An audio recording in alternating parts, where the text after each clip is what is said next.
Karaso, sevgilim beni bu cehennemden kurtarın. Korkma Sarı. Seni kurtaracağım. Parvus'a haber ver. Bunu nasıl yapacağını söyleyeceğim.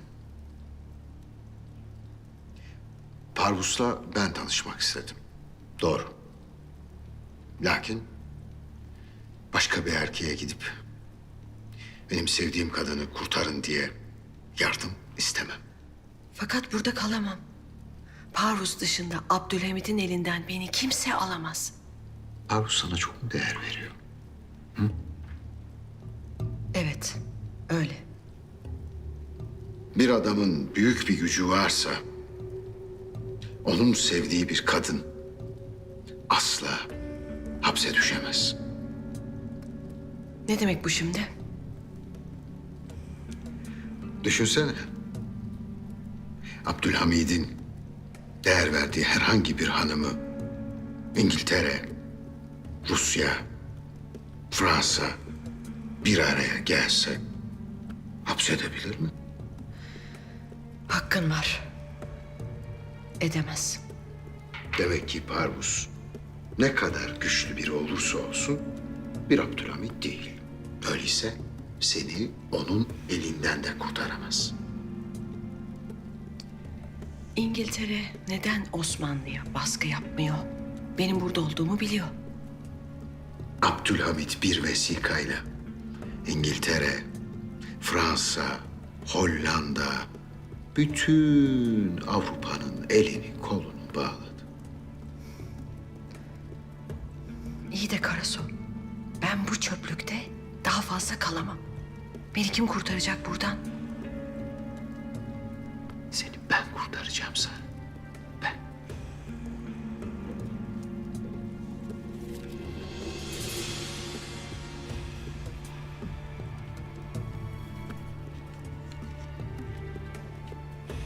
Hava kararınca kollarımda olacaksın.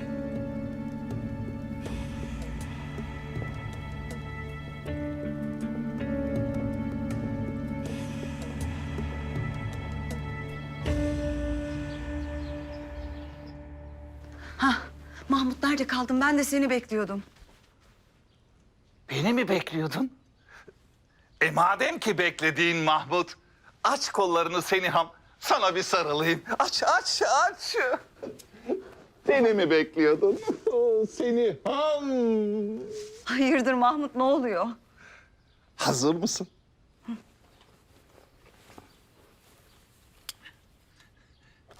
Gerçek bir hazine. Nedir bu şimdi Mahmut? Senin o zarif boynun için Seniham.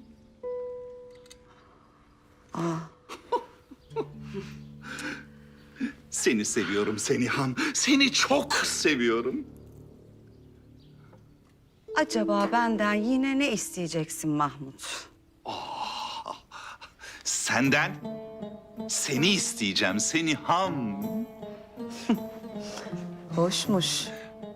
Muazzam, harikulade. Gel, o zarif boynuna takayım. Şurada bir kancası var. Dikkatle takmak lazım. Ah Seniham.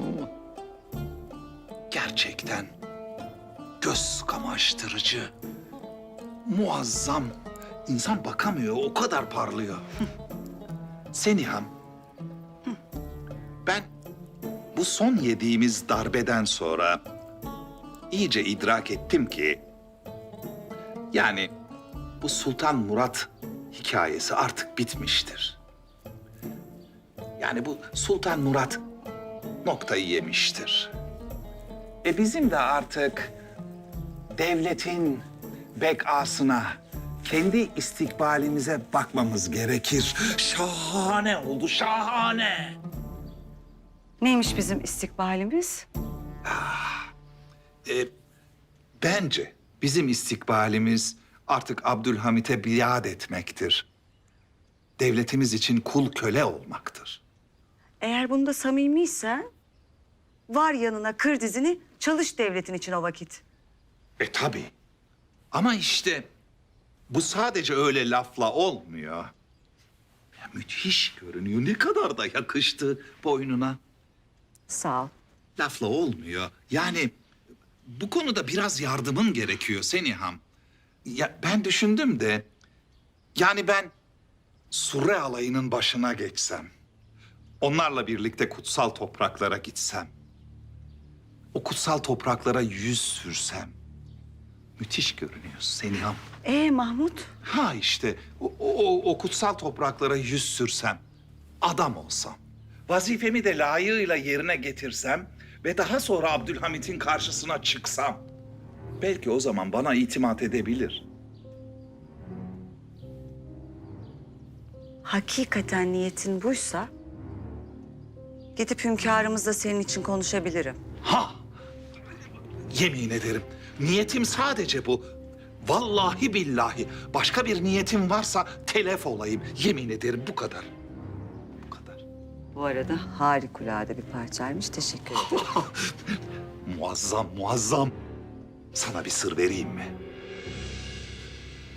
Seniham.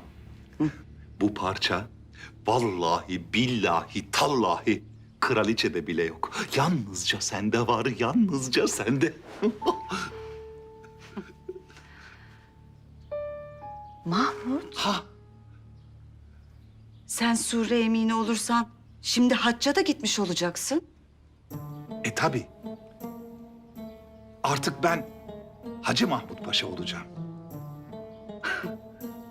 Hacı Mahmut Paşa, bundan sonra şeytanın fısıltılarını duymayacaksın, bana söz ver artık. Tövbe.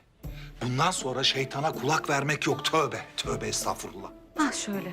Oh Allah'ıma şükürler olsun. Allah'ıma şükürler olsun. Sevindim buna. Yalnız Mahmut, Ha. benim esas seninle konuşmak istediğim başka mühim bir mesele var. Mühim bir mesele mi? Neymiş? Hatice'm.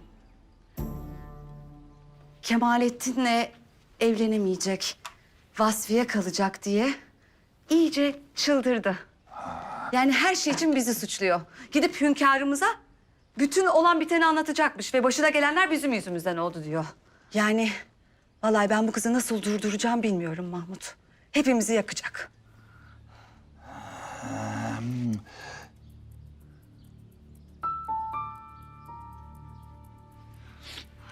Seniham, benim bir fikrim var.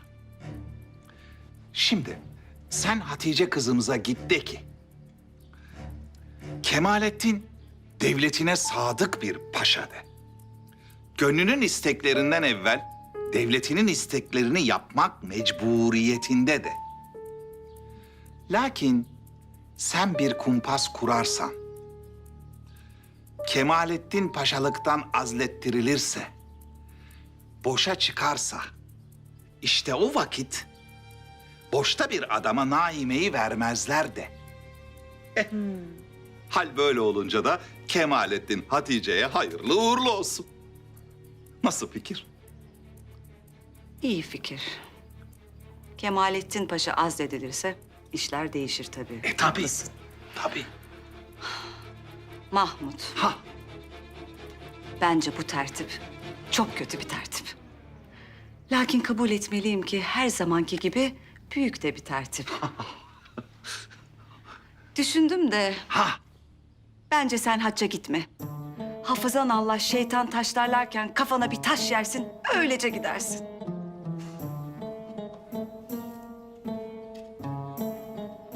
Aşk olsun. Aşk olsun.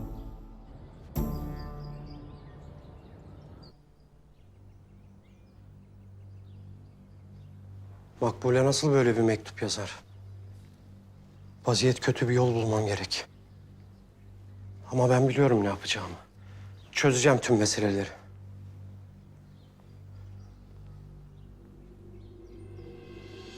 Mürekkep.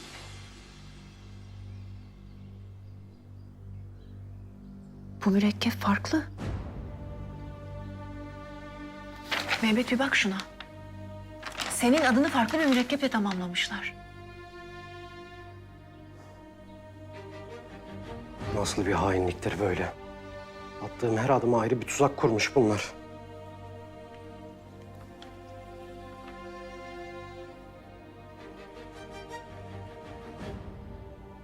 Ben kimseye ilişmezken, kimsenin işine karışmazken, sadece devletim için, hünkârım için çalışırken herkes bizim üzerimize ihanet toprağı atıp bizi gömmek istiyor.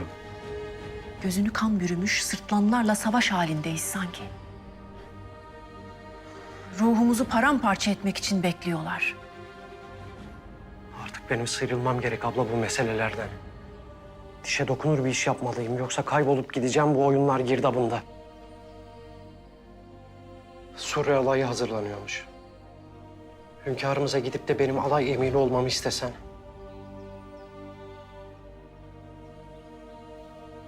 Bu itibarlı vazifeyi almak çok mühim benim için. Hem hünkârımız Suriye emini yapacağı kişi demiryolu güzergahını görsün, önceden tetkik etsin ister. Zannımca dönüşte de o kişiye demiryolu mesuliyetini verecektir. Abla bu benim için son çaredir. Yoksa sonun kötü olacak.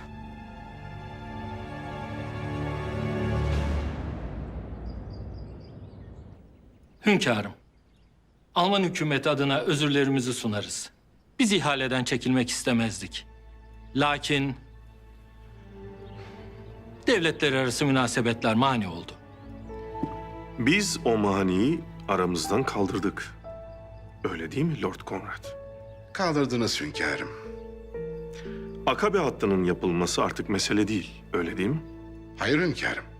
İngiliz hükümeti bu husustaki endişelerinin lüzumsuz olduğunu anladı. Pekala.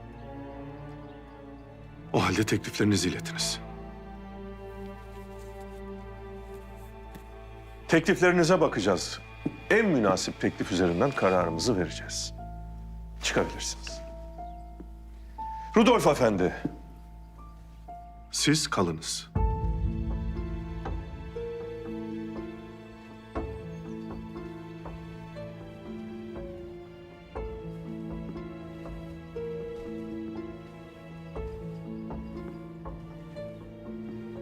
Size itimat edebilir miyiz?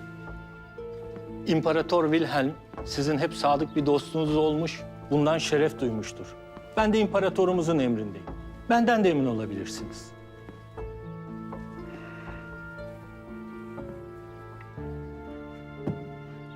Buyurunuz.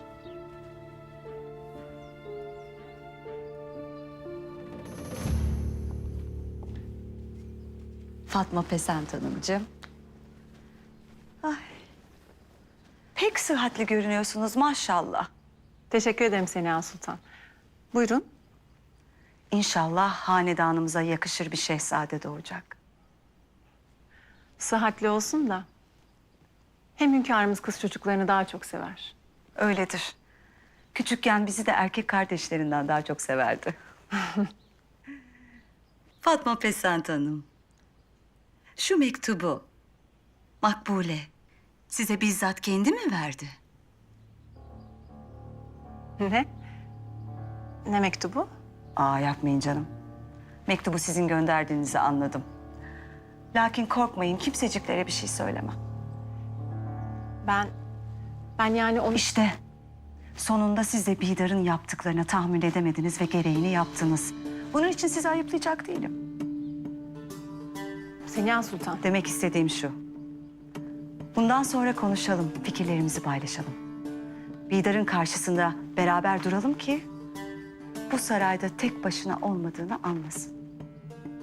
Bakın. Ben bu işlere karışmak istemezdim.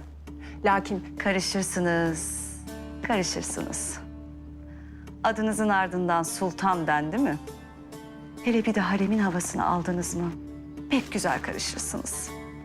Karışın da zaten iyidir karışmak.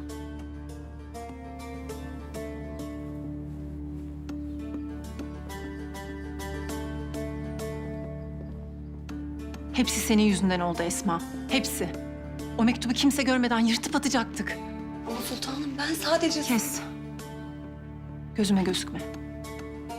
Senin yüzünden Seniha'ya maskara olduk.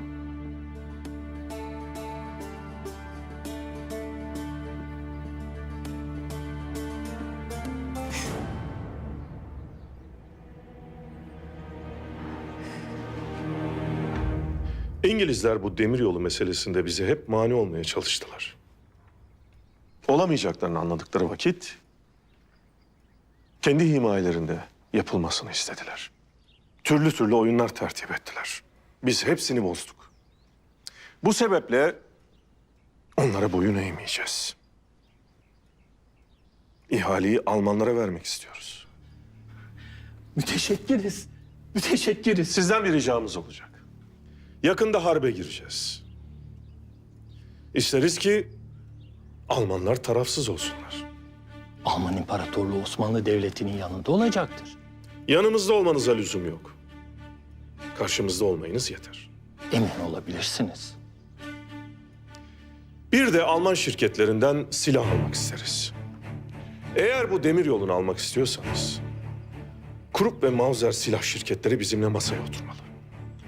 Ben hükümetimizle lüzumlu görüşmeleri yaparım. Bu teklifi reddetmeyeceklerdir. Âlâ. Âlâ. Bu konuşmalar aramızda kalacak lakin. İngilizler ihaleyi kendilerine verdiğimizi düşünmeliler. Peki anladım majesteleri. Peki. Buyurunuz.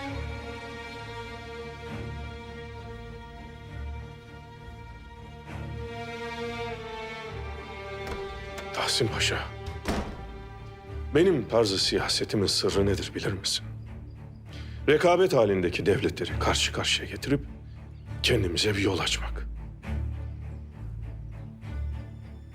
Yunan bize saldırdığı vakit karşısında çok güçlü bir ordu bulacak. Sultanım, muradınıza erdiğinizi işitince çok bahtiyar oldum. Kemalettin Paşa ile izdivacınız münasip görülmüş. Hamdolsun. Yakın vakitte düğünümüz de olacak inşallah. İnşallah. Buyurun.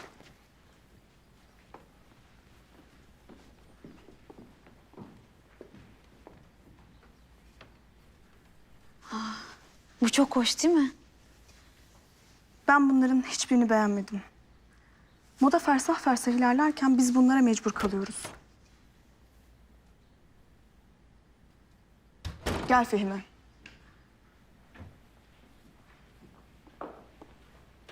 Beni çağırtmışsınız. Bu kumaşlardan beğendiğin olursa sana da bir elbise diktirelim. Hatice nerede? Biraz rahatsız da gelemedi. Öyle mi? Geçmiş olsun.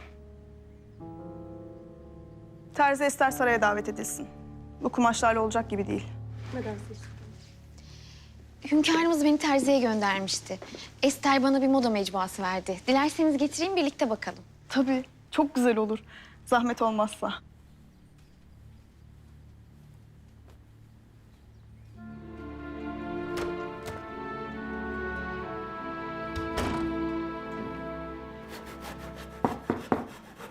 Gel.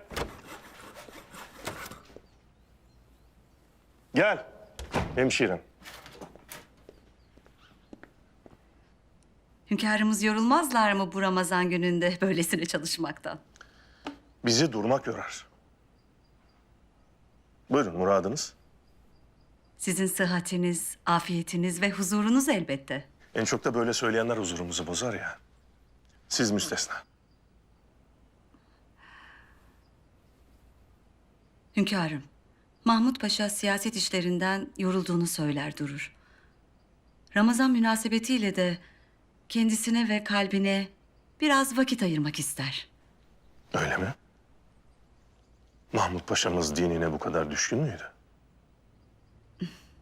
Zannımca bu Ramazan ona iç muhasebe yapma fırsatını verdi. Öyle mi? Bu yüzden sizden bir arzusu vardır. Neymiş? Surre emini olmak ister. Öyle mi? Tabii, tabii. Bilirsiniz, Surre emini olmak için servetinizin bir kısmına kıymalısınız. Mekke Medine'deki fakirlere yardım etmek zorundasınız. Adet böyle. Mahmut Paşa'mız servetine kıyabilecek mi? Hünkârım, Mahmut Paşa'nın eli oldukça açıktır. Bu hususta en ufak tereddüt göstermeyecektir, emin olun. Peki bir düşünelim. Düşünelim.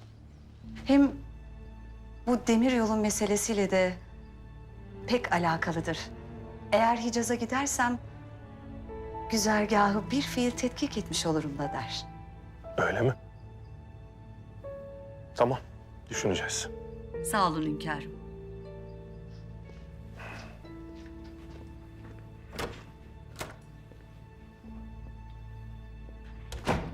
Bunlar bizi ma ile saf sanarlar paşam. Estağfurullah hünkâr.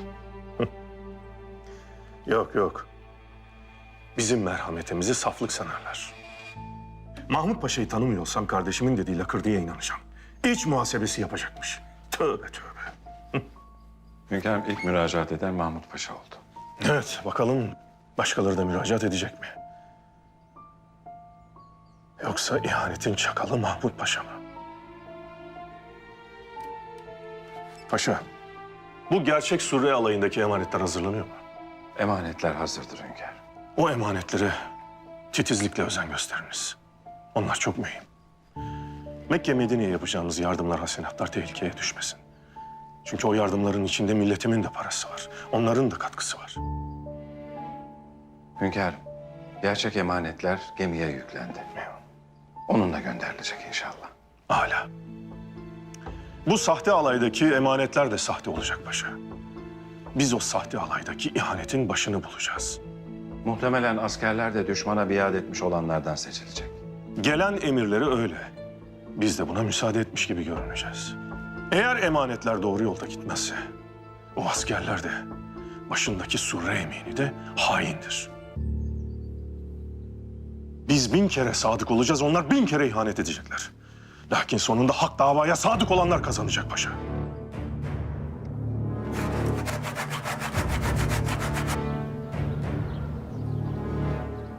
Ey ahali! Hünkârımız Sultan Abdülhamid-i Sani Hazretleri Surre alayı yola revan olsun diye emir buyurdular. Hacca gidemeyen, lakin sadakasının vasıl olmasını isteyen varsa işte feraşet çantası.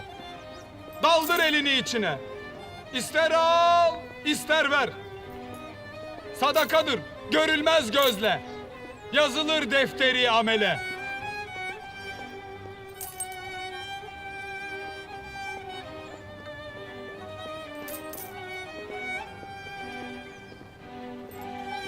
Ey ahali! Surre olayı yola revan olsun diye başvurdu, emir verdi hünkârımız Sultan Abdülhamid-i Sani Hazretleri.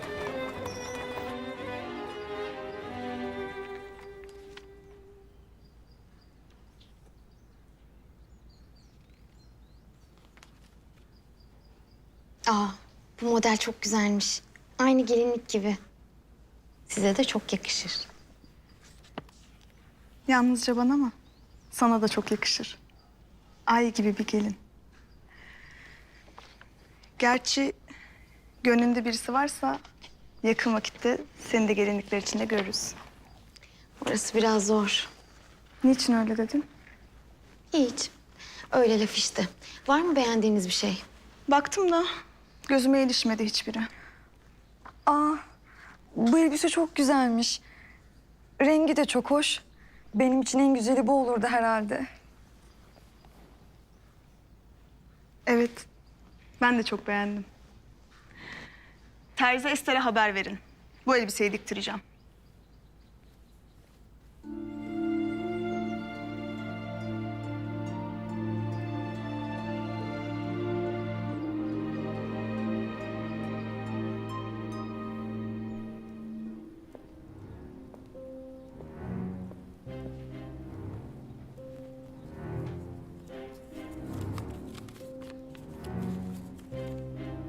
Elindeki anahtar sihirlidir.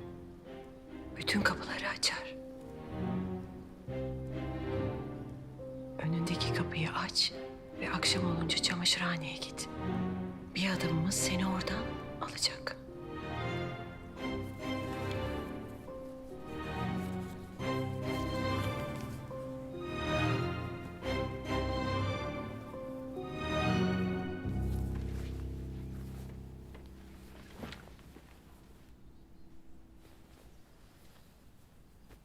Seniha Sultan nereden böyle? Hünkârımızın yanındaydım. Surre alayı için Mahmut Paşa'mın ufak bir arzusu vardı da onu ilettim kendilerine. Aa, bakıyorum da gözünüz takıldı. Haklısınız tabii. Bu pek kıymetli bir takıymış. Nadir bulunan parçalardan. İnsan böyle hediye alınca pek mesut oluyor hakikaten.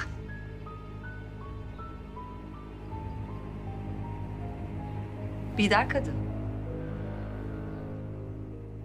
Kardeşiniz de itibardan düştüğüne göre artık Mahmut Paşa'mın karşısına birini çıkarmazsınız herhalde.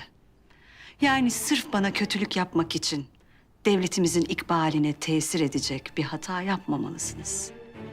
Seniha Sultan. Bu harem hala benim. Kudretin aşamayacağı zorluk yoktur, unutmayın.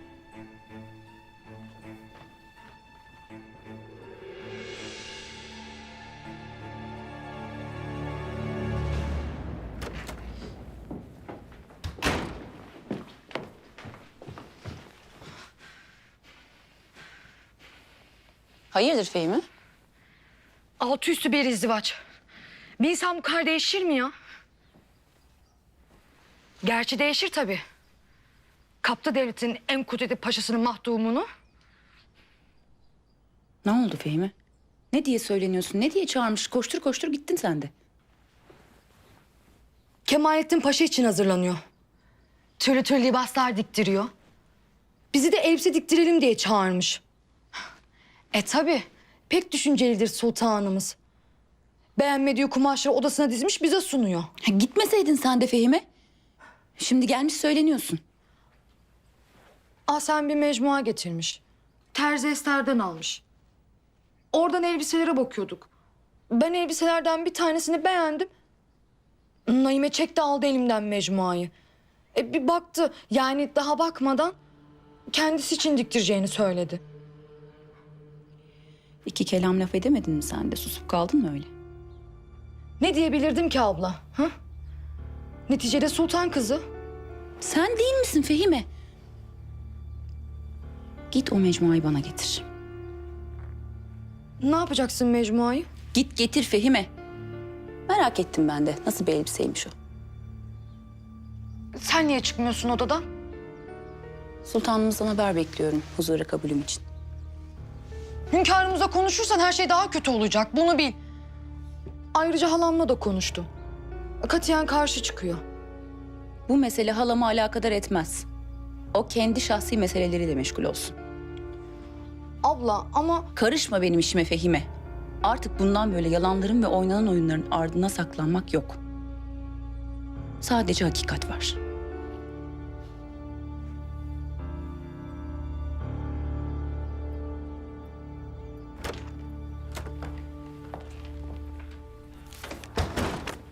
Validem. Nedir sizin müteessir edem? Dayın geldi Abdülkadir. Bir arzusu varmış. Neymiş?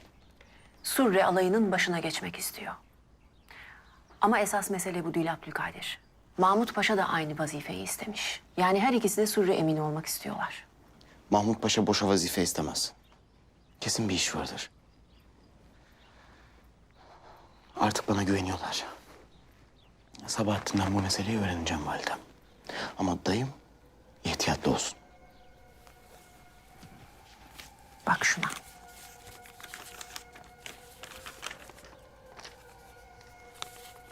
Nedir bu? Makbule'nin giderken bıraktığı mektup. Gerçekten de dayımın adı yazılı. Hayır evladım. İlk bakışta öyle sanılıyor. Ama dikkatli bak. Bir kalem işaretiyle Mehmet ismini yazmışlar. Mürekkebi farklı. Büyüteçle bakmak lazım.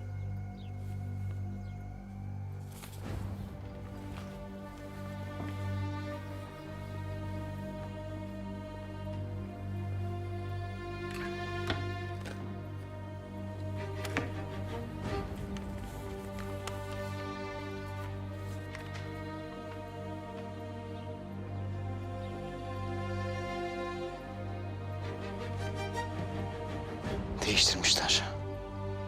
Öyle ya. Tertipleri bitmiyor Abdülkadir. Başka vesikalar da var. Hepsi düzmece.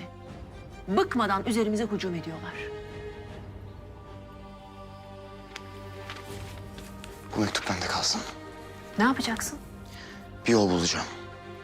Ama şimdilik dayım hünkârımızdan hiçbir şey talep etmesin.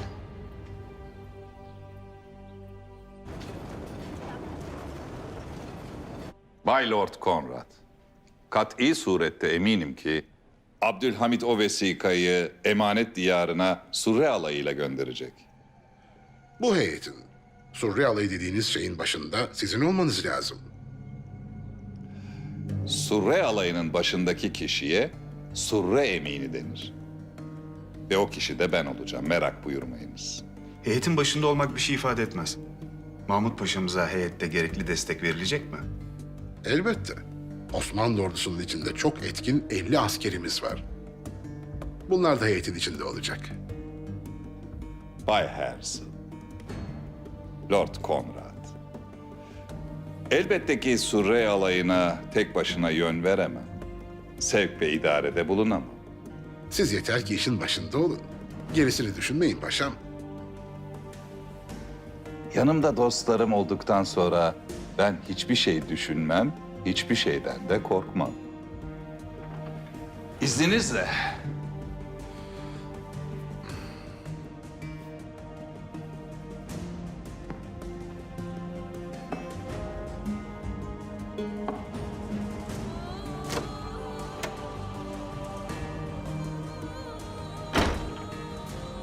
Abdülhamit kendi heyetine yapılan bu saldırıya inanır mı dersiniz? Alayın başındaki paşanın öldüğünü duyunca inanır. Ölüm ciddi iş. İnandırıcılığı muazzamdır. Her şeye rağmen Mahmut Paşa'nın ölmesini istemem.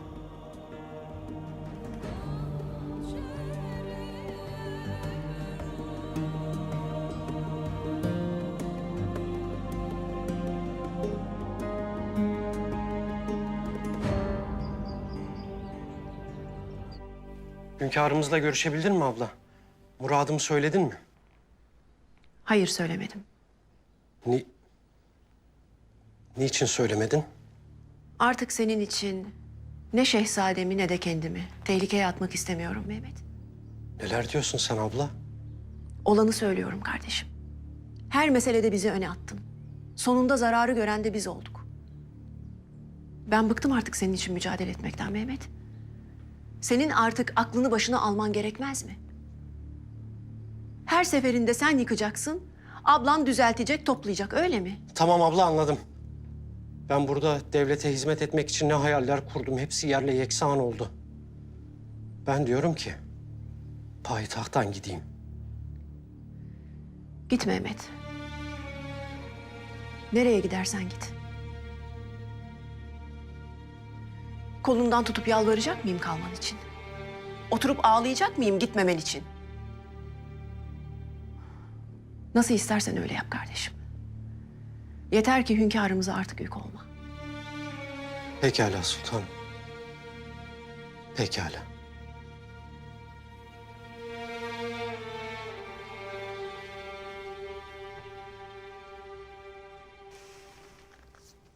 Fehime. Gel kızım.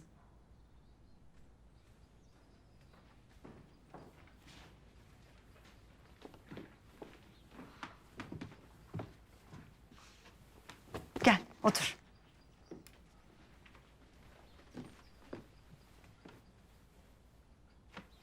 Ne oldu? Hatice vazgeçmeye ikna oldu mu? Maalesef hala. Vazgeçmiyor inadından. Hünkârımızdan haber bekliyormuş. Odasından da çıkmıyor. Bu işe mani olmalıyız Fehime. Evet hala. Benim ateşe atılmak gibi bir niyetim yok. Ablam yüzünden kapı dışarı da edilemem. Ama ne yapacağız? Ben bir çaresini buldum kızım. Sen Hatice'nin yanından pek ayrılma. Eğer aksi bir durum olursa bana haber ver. Sakın sen mani olmaya kalkma. Tamam anacığım. Sen yeter ki bizi bu dertten kurtar. Sen ne dersen ben onu yapacağım.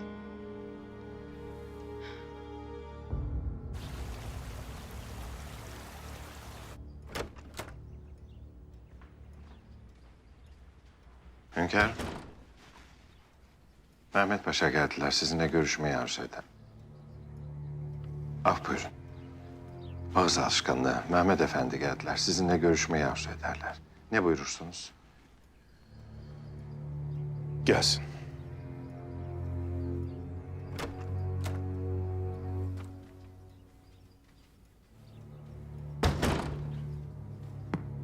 Buyur Mehmet Efendi.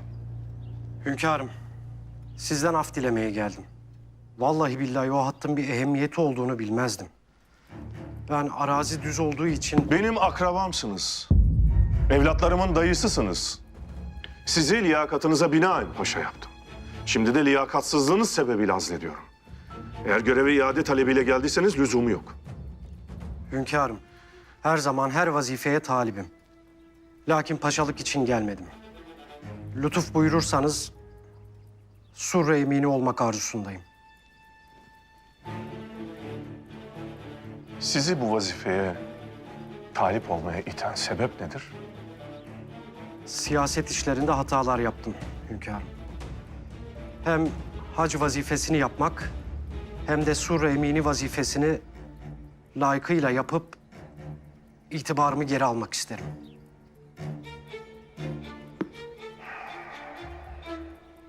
Çıkınız.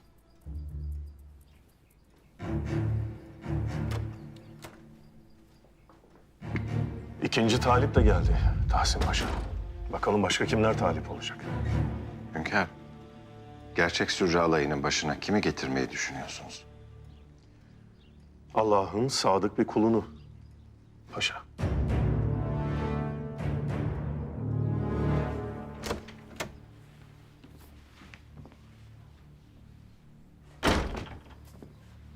Göster bakalım.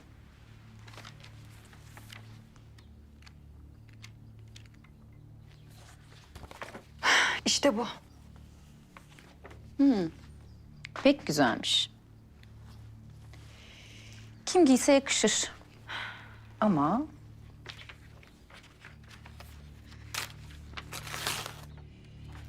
en çok da bana yakışır. Ne yaptın abla? Neden yırttın? Bu elbise Naime'nin olmayacak Fehmi.